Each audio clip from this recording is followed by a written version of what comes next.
Olá, seja bem-vinda, seja bem-vindo. Nossa convidada é uma psicóloga que tem uma trajetória dedicada à defesa dos direitos das mulheres e à promoção da saúde mental.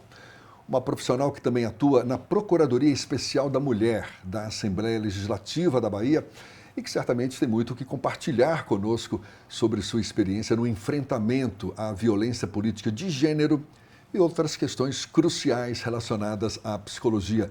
É com muita honra que a gente recebe Ana Carolina Souza. Prazer recebê-la. Seja bem-vinda, Ana. Muito obrigada, Jefferson. É um prazer imenso estar aqui hoje com você.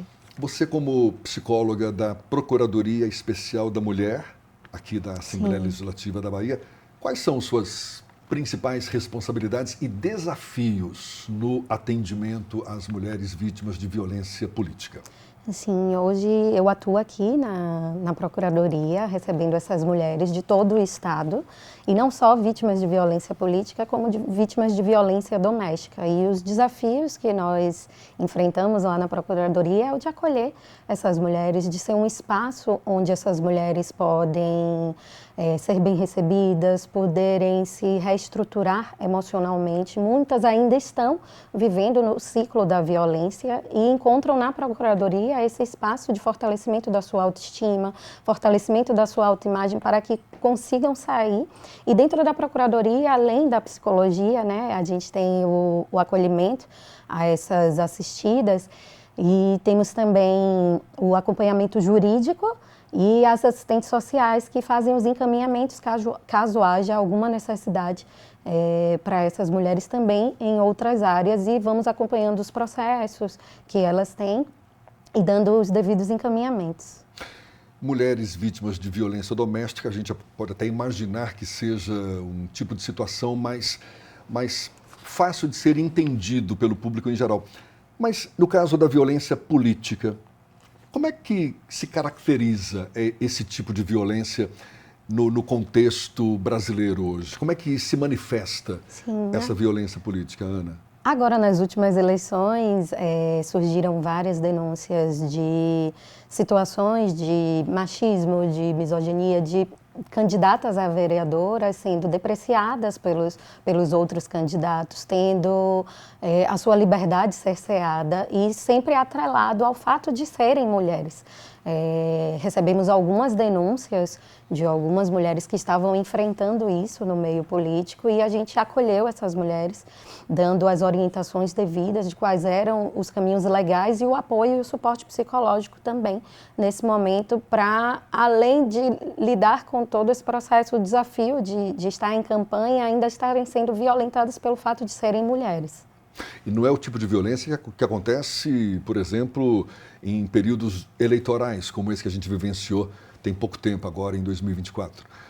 É algo que se manifesta de uma forma mais comum do que a gente imagina até? Sim, muito mais comum, não só no período eleitoral. De fato, nesse período das campanhas, aumenta o número de incidência, mas o ano inteiro a gente tem denúncias de situações dentro da Câmara, de situações onde a gente precisa estar recebendo essas mulheres e dando esse suporte. Quais consequências psicológicas mais comuns para as mulheres que são vítimas de violência política?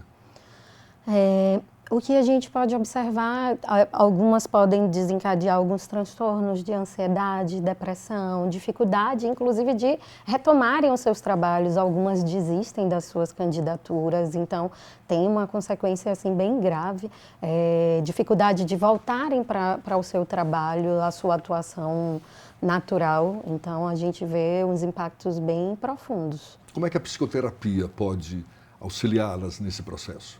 A gente auxilia lá na Procuradoria, nós recebemos essas mulheres e ofertamos a elas 10 sessões de psicoterapia breve. E nesse processo a gente vai fortalecendo elas, onde elas têm o espaço de colocar as suas dores para fora, elaborar e fortalecer e ajustar nesse processo da autoestima delas, que muitas vezes fica fragilizada diante da violência sofrida.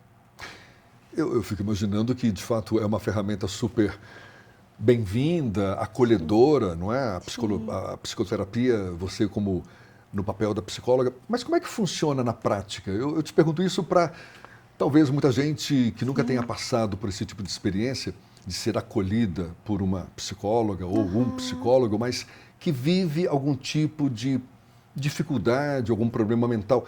Como é que se dá essa experiência do paciente com o psicólogo? Você falou em 10 sessões breves, Sim. não é? É uma troca de informação? É você fazendo uma devolutiva para que a sua paciente ali perceba algo que não esteja percebendo ainda? Como é que se dá isso na prática, Ana? Na prática, a gente vai ter um processo de psicoeducação também para essas mulheres, informando a elas o que elas estão vivendo. Tem muitas coisas que elas chegam que elas não sabem nomear, algumas violências, então a gente faz esse processo de estar ali nomeando, mas é um bate-papo, é uma conversa. Algumas chegam mais tímidas, não sabem muito bem o que falar e a gente vai facilitando esse caminho, auxiliando. Outras vêm, falam bastante, não tem uma regra, um padrão de como vai ser feito, mas é uma conversa, é um diálogo. A gente atende tanto no formato online quanto presencial. E aí, para alguns, o online é mais tranquilo, traz um pouco da segurança, outros já preferem o presencial, a coisa do toque, do abraço. Mas é uma conversa, como a gente está conversando aqui, e com as ferramentas, nós, as psicólogas, vamos conduzindo essa assistida para esse processo de psicoeducação, de liberação dos seus traumas, das suas dores, para que ela possa se refazer. O que se busca é exatamente isso, a superação desses possíveis traumas, transtornos mentais resultantes de algum tipo de violência. De violência, exatamente. E tem sido eficaz? Você percebe, no geral, qual é a avaliação que você faz, o feedback que você tem? Nossa, para mim tem sido surpreendente. A Procuradoria tem um ano, fez um ano agora, em novembro, e eu não fazia esse tipo de atendimento, eu atendia na clínica, um processo mais longo, e tem sido incrível perceber as nossas assistidas que com 5 sessões elas já demonstram uma transformação significativa, até na própria aparência. Algumas chegam com a aparência mais debilitada, mais entristecidas, e aí elas chegam já mais arrumadas, algumas maquiadas, buscando novos empregos. Então, para a gente tem sido assim fantástico perceber, através tanto dos números quanto do feedback que as nossas assistidas trazem, essa transformação na vida delas. A gente está falando especificamente de mulheres vítimas de violência política ou violência doméstica, como é o caso também do leque de atendimento da Procuradoria Especial da Mulher na Assembleia Legislativa. Mas a psicoterapia para as mulheres em geral é uma ferramenta de empoderamento na sua avaliação? Sim, com certeza. É uma ferramenta onde a gente pode usar para fortalecer a nossa autoimagem, porque a nossa autoimagem ela vai estar diretamente ligada na nossa autoconfiança, na nossa autovalorização, em como a gente vai para a vida. Então, a psicoterapia pode auxiliar muito no empoderamento dessas mulheres. Como é que você avalia o acesso das mulheres aos serviços de saúde que possam promover a saúde mental, especialmente mulheres que vivem numa condição de vulnerabilidade social? Atualmente, onde essas mulheres podem estar buscando a nível gratuito, as universidades elas oferecem o atendimento gratuito para quem buscar essa assistência. Temos também os CAPs, mas aí para situações já de adoecimento, mas para autoconhecimento hoje eu faria a indicação das universidades, que elas têm os serviços de psicologia que podem estar recebendo essas mulheres que não tenham condições de estar investindo num processo. A promoção da saúde mental, penso eu, ganhou uma importância muito grande agora por conta da pandemia. A pandemia foi super impactante sobre vários aspectos no comportamento das pessoas. Como é que você identifica o tamanho desse impacto da pandemia na saúde mental das pessoas em geral? Porque você atua como psicóloga clínica também, não é? Você tem a sua clínica, eu sei disso. E já vivenciou esse tipo de experiência? Pessoas que compartilham com você algum problema, algum transtorno mental resultante da pandemia? Sim, várias. Hoje, boa parte das pessoas que estão na minha clínica, elas vêm em decorrência do resultado do que a pandemia fez. Eu costumo dizer que a gente não consegue dimensionar, mas o que a gente viveu na pandemia foi um TEPT coletivo, um transtorno de estresse pós-traumático, onde todos estavam ali vivenciando, e após 6 meses a gente pode estar falando em sintomas como a hipervigilância, problemas como insônia, também algumas pessoas percebem uma dificuldade na socialização, e na minha clínica chega o tempo inteiro pessoas falando isso: Carol, eu não consigo me reconhecer mais, eu não era assim. Elas não associam a pandemia, e eu sempre trago esse contexto pandêmico, que eu vou fazendo uma investigação do que aconteceu na vida dessa pessoa, e muitas não teve nada assim mais impactante, mas o que a gente viveu na pandemia, eu costumo fazer uma associação que foi um cenário de guerra, sem destruição patrimonial, mas o número de mortes, eu estava olhando um pouco antes de vir para cá, que a gente teve 13 milhões de mortes, então todo dia a gente recebia notícia dessas mortes, a gente não sabia como era que essa doença se processava. Aumento da ansiedade. Da ansiedade, depressão. De forma absurda. Então a pandemia fez um estrago grande. A gente já está há 2 anos longe da pandemia praticamente. Até hoje ainda percebe-se reflexos dessa pandemia nesse aspecto que você está colocando? Sim, Jefferson, porque pensa comigo, uma doença física, se eu tenho um problema aqui, uma ferida no meu físico, que eu não cuido, eu só boto aqui uma blusa, vou seguindo aí, Jefferson bate aqui e magoa essa ferida, e eu tô aqui, ai meu Deus, por que tá doendo? Eu não sei o que é. E aí um belo dia eu vou ver assim, nossa, olha aqui, que ferida é essa? De onde foi que veio? Muitas pessoas chegam com essa ferida emocional, porque por ser uma desordem da mente, fica mais difícil da gente mensurar, só que não foi cuidada. Tem 2 anos depois, mas essa pessoa seguiu a vida como se nada tivesse acontecido, mas ela estava ali vivenciando todo esse estresse, dessa incerteza que a pandemia nos trouxe, dessa insegurança. Foi um nível de medo muito grande que a gente vivenciou. Alguns pacientes meus relatam tanto eles quanto pessoas próximas a eles que estão mais irritadiças, do quanto no trânsito está mais difícil, porque eles percebem as pessoas mais bravas no trânsito, quanto eles estão com dificuldade de socializar, com dificuldade de interagir. Então, essa mudança que elas vão percebendo, elas não fazem a associação, e quando não tratam, mesmo 2 anos depois, podem passar 10 anos, se não tratado, vai continuar a repercutir, óbvio, e outras coisas de cada pessoa, do processo individual de cada um. Do ponto de vista assim, de sintomas, daquilo que você identifica como está fora do lugar, porque vivenciou, sim, um impacto muito grande da pandemia, em que diferencia de sintomas que as pessoas em geral podem também desenvolver por outras questões não relacionadas à pandemia?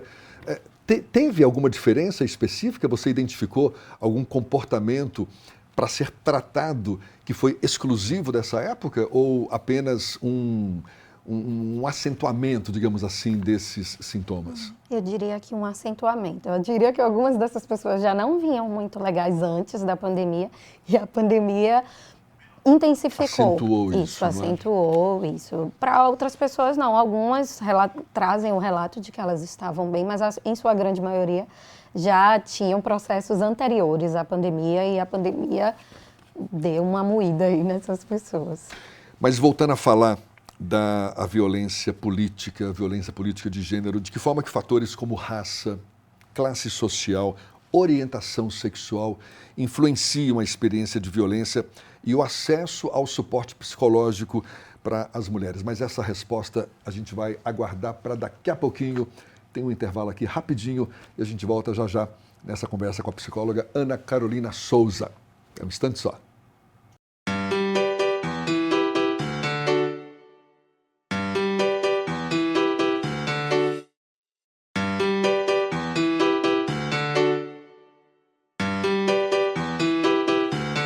Já estamos de volta. A nossa convidada, a psicóloga Ana Carolina Souza, psicóloga clínica e que também atua na Procuradoria Especial da Mulher da Assembleia Legislativa da Bahia, no enfrentamento à violência política de gênero e outras questões, não só violência política, mas violência doméstica também.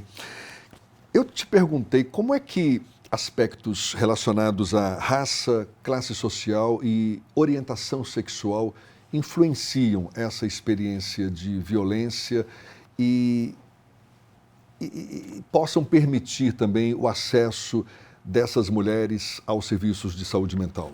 Interferem bastante. Todas essas interseccionalidades, né, raça, gênero, elas vão ser fatores que vão piorar a experiência dessa mulher. Se a gente estiver falando de uma mulher preta, periférica e homossexual, a gente está falando de mais níveis de violência e os acessos vão ficando mais difíceis para essas mulheres no cuidado da saúde mental. Eu sempre me questiono como falar do cuidado de saúde mental quando eu não tenho o básico para comer, quando eu não tenho o básico para viver, como falar de qualidade, né, de vida, de qualidade de saúde mental quando eu não estou acessando isso como suporte. E aí a gente vai ter esses acessos aí do Estado, como a Procuradoria vem aqui como mais uma frente, mais um braço do Estado para essas mulheres que são vítimas de violências e os outros espaços que elas possam buscar, onde vai ter esse atendimento gratuito.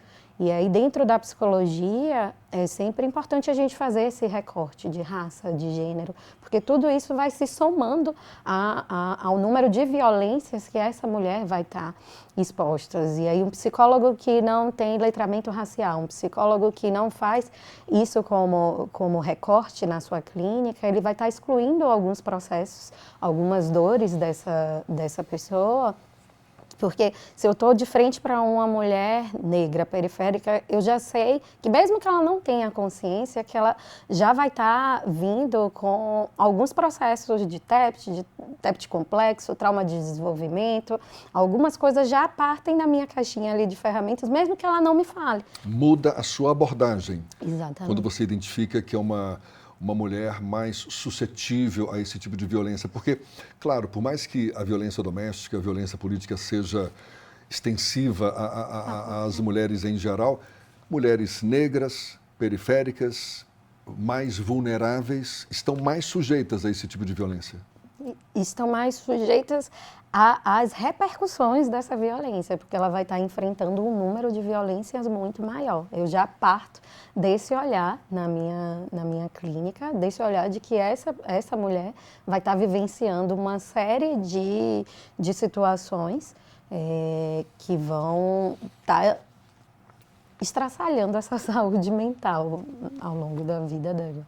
Que medidas que você acha que poderiam ser preventivas, medidas para serem adotadas, seja do ponto de vista de política pública ou dos próprios profissionais que atuam nessa área, para reduzir a violência de gênero, violência especialmente no ambiente político? Ana?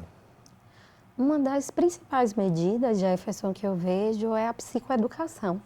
Chegam muitas mulheres para nós, lá na Procuradoria, sem conseguir identificar que elas passaram por uma situação de assédio, por uma situação de abuso, que normaliza, a nossa cultura, ela normaliza uma série de violências. Então, a psicoeducação eu vejo como uma das nossas principais armas, quando eu digo assim, olha, o seu namorado, a sua parceria, jogar o seu celular no chão é uma violência patrimonial, é uma violência psicológica ali, porque ali tem uma ameaça, eu estou jogando no celular porque, eu estou jogando o seu celular no chão, mas eu queria jogar em você. E quando essa mulher tem isso nomeado, ela não normaliza, porque algumas chegam ainda falando assim, ele só jogou meu celular no chão. Não é só jogou o celular no chão. Então, ter esse processo de psicoeducação, para mim, é o que a gente mais precisa fazer. Mas psicoeducação limitada ao ambiente do consultório psicológico ou do ponto de vista também como política pública, como algo para ser disseminado de um jeito mais intenso? Não, como políticas públicas, para ser disseminado em palestras, nas escolas. Inclusive, um dos projetos da Procuradoria, a gente está inserido nas escolas, está convidando a Assembleia Legislativa, junto com a Escola Legislativa, a gente recebe recebe escolas aqui e a gente quer fazer essa parceria com os professores, com os diretores, para estar disseminando essas informações. Temos uma cartilha já sendo produzida aí para os adolescentes, para poder estar informando, com pequenos diálogos, exemplificando o que é uma violência moral, o que é uma violência patrimonial, o que é uma violência psicológica, porque muito é normalizado, até para a própria pessoa saber assim, olha, isso aí não é legal, olha, isso aqui que está acontecendo com a minha vizinha, isso é violência psicológica, e essa informação ajuda muito a gente a identificar e combater. Imagino que você coleciona um elenco aí de experiências resultantes dessa relação com os seus pacientes, enfim, ou com as suas pacientes, que cada uma tem a sua história para contar. Como é que você se protege? Porque às vezes o psicólogo corre o risco de ser uma esponja também ali, não? De absorver problemas que não são deles. Sim. O psicólogo precisa fazer psicoterapia também, não? Sim, a gente sabe disso desde o primeiro semestre da faculdade, que nós precisamos buscar a nossa psicoterapia pessoal, ter o nosso próprio cuidado, o nosso espaço. Tem um tipo de trauma, que ele não é muito conhecido, que é chamado trauma vicário, que é um trauma secundário, a partir que ele é chamado também, é conhecido como fadiga da compaixão. É resultante de pessoas, não só psicólogos, mas profissionais que eles têm uma escuta empática de situações de violência, de situações desafiadoras.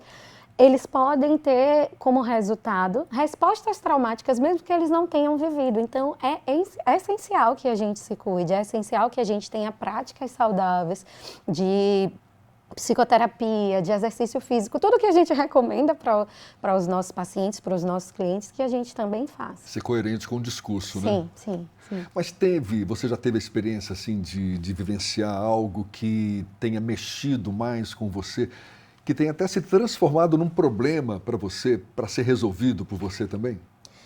Relacionada aos meus pacientes? Sim.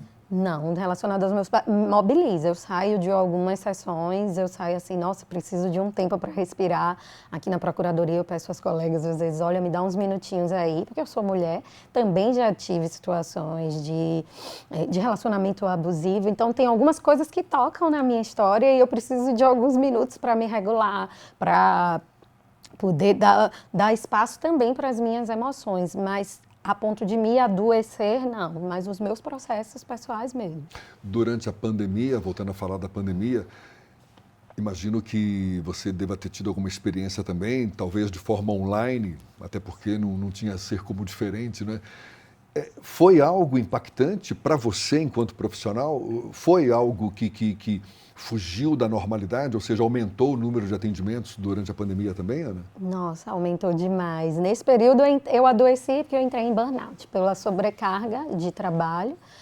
Eu também estava vivendo a pandemia, também estava... Burnout é exatamente a exaustão, não é? A exaustão. Resultante de um trabalho muito intenso. É excessivo. Eu cheguei a atender 30 pessoas por semana, um volume muito grande de pessoas, vivendo trancada, com um filho pequeno, vivendo o puerpério, então foi uma fase bastante difícil. Todo mundo sem saber o que ia acontecer na próxima semana, né? Aham. Eu acreditando, fiquei ainda pagando a escola do meu filho, achando, vai abrir. Quando eu vi 3 meses, nada abriu e a gente passou 2 anos nesse cenário.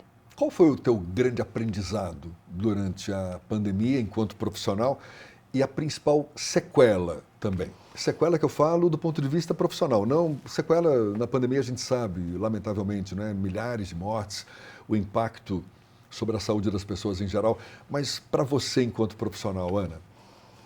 Nossa, enquanto profissional, o ganho que a pandemia trouxe foi a possibilidade da gente fazer o atendimento online.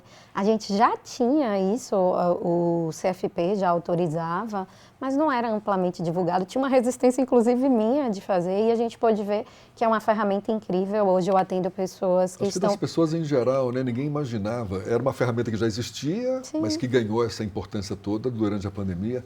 Eu também nunca tinha feito uma reunião online, foi na pandemia que a gente fez. Quer dizer, esse para você foi a grande conquista e a grande sequela. Profissionalmente, eu acredito que é esse impacto do aumento de pessoas adoecidas, de pessoas com depressão, com transtorno de ansiedade. Então, acho que a grande sequela que fica profissionalmente para mim é nesse campo. A psicologia, ela evolui do ponto de vista de abordagem dessas questões que mexem, que atormentam as pessoas em geral? Porque a psicologia ela tem várias escolas, não é verdade? Mas você percebe isso? Tem abordagens novas que estão sendo colocadas mais em prática hoje em dia, porque têm se mostrado eficientes também? Sim, tem. Avançamos muito nos últimos 20 anos. A neurociências, que é da área médica, mas que conversa muito com a psicologia, através dos exames de neuroimagem, trazem muitos avanços, porque hoje a gente consegue estudar o cérebro de forma mais aprofundada, então existem novas abordagens, a gente está o tempo inteiro. Agora mesmo eu estava fazendo cursos de atualização, não paro de estudar, fazendo cursos de novas técnicas de neuroprocessamento de memórias, então a gente está o tempo inteiro avançando assim. Técnicas de neuroprocessamento de memória. Sim. Explica melhor aí, como é que funciona isso? É uma técnica que você vai processar memórias traumáticas através a técnica que eu aplico é através de uma espécie de meditação, onde eu auxilio o meu paciente, o meu cliente, a fazer essa completação da resposta que pode estar gerando depressão, ansiedade e ressignificar, assim, de forma simples o que eu consegui dizer. Regressão é algo que muitas vezes é utilizada como uma técnica, como uma ferramenta, tem a sua eficácia também? É uma espécie de regressão, porque a gente volta à cena traumática e a pessoa tem a chance de reeditar essa cena, de liberar aquela emoção que ficou ali retida ou que ela não pôde ser completada e ressignificar e reeditar essa cena e poder fazer com que aquela memória não fique mais sendo acionada o tempo inteiro no momento presente. E qual o nível de dificuldade para absorver uma técnica como essa? Eu falo, por exemplo, você tem lá o seu paciente, tá? Vamos fazer uma meditação agora, vamos tentar acessar aquilo que está te atormentando. Tem que haver uma predisposição do próprio paciente para isso também, não? Sim, e uma leitura. Através dos estudos, a gente vai percebendo se aquele é o momento certo de aplicar, porque às vezes a gente pergunta, eu posso fazer uma prática agora com você? E a pessoa diz, sim, mas o corpo dela está ali dizendo que não, está me dizendo que ela não está pronta naquele momento, então a gente vai para um outro momento. Então tem alguns sinais para a gente que tecnicamente a gente consegue perceber se é o momento. Para alguns é muito difícil fechar os olhos, mas pode ser feito de olhos abertos, olhando fixamente num ponto. Então para cada pessoa tem uma forma de fazer essa abordagem e em alguns momentos não é o momento adequado. Nessa situação mesmo, na Procuradoria, as mulheres que ainda estão em situação de violência, a gente não processa trauma, porque elas ainda estão vivendo, elas não estão vivendo o trauma. O trauma. Ou o trauma está sendo criado naquele momento. Está acontecendo ali naquele momento. Após a saída é que a gente fala de processar trauma. Mas enquanto ela ainda está vivendo a situação de violência, a gente vai fortalecer essa mulher para que ela consiga fazer a saída desse ciclo da violência. E após essa saída, a gente processa os impactos daquela vivência que ela teve. São fases diferentes. Diferentes. Exato. Qual perspectiva futura que você enxerga para, eu digo, para promoção da saúde mental e dos direitos das mulheres em geral na Bahia, Ana? Nossa, agora, trabalhando na Procuradoria, eu tenho visto com muita alegria, com muita satisfação, o quanto faz diferença o nosso trabalho, o trabalho de outras pessoas que fazem parte da rede de enfrentamento. O número de mulheres que conseguem hoje identificar que elas estão vivendo dentro do ciclo da violência e sair é muito maior do que a gente fala assim antigamente. Então eu vejo com muita esperança assim de um futuro onde não só as mulheres, mas como os homens também, porque eu sempre falo assim, não adianta só eu psicoeducar as mulheres sem trazer os homens também, que tem papel fundamental de auxiliar outros homens, de desconstruir. Tem muita coisa que é normalizada na nossa cultura. Então eu vejo que eu consigo olhar assim com com esperança de um futuro melhor para todos nós, não só para as mulheres. Por mais que a gente se depare cada vez mais com números crescentes de violência, violência doméstica, saiu um dado recentemente, acho que foi da Organização Mundial da Saúde, dizendo que uma mulher sofre vítima de violência doméstica a cada 10 minutos no mundo, algo mais ou menos desse gênero. Ou seja, há conquistas a se comemorar, certamente, mas um longo espaço ainda para ser superado, né, Ana? Um longo percurso, sim. É um trabalho, eu digo, é um trabalho de formiguinha, que quando a gente tem a vitória de tirar uma mulher desse ciclo da violência, ainda que pareça pouco, mas essa uma mulher movimenta toda uma estrutura perto dela, porque ela vai disseminar para outra e para outra. E aos poucos e aos muitos, eu costumo dizer, a gente vai mudando uma cultura que está aí, mas que temos muito trabalho pela frente. Tem que ser um trabalho de formiguinha, né? Senão a gente não muda nada. Tem que ter paciência. Sim. Ana, muito obrigado pela sua disponibilidade, sucesso no seu trabalho e conte sempre com a gente. Ai, muito obrigada, Jefferson. Foi maravilhoso estar aqui. Obrigada pelo convite. E muito obrigado a você também, claro, que acompanhou esse nosso bate-papo. Até uma próxima. Tchau, tchau.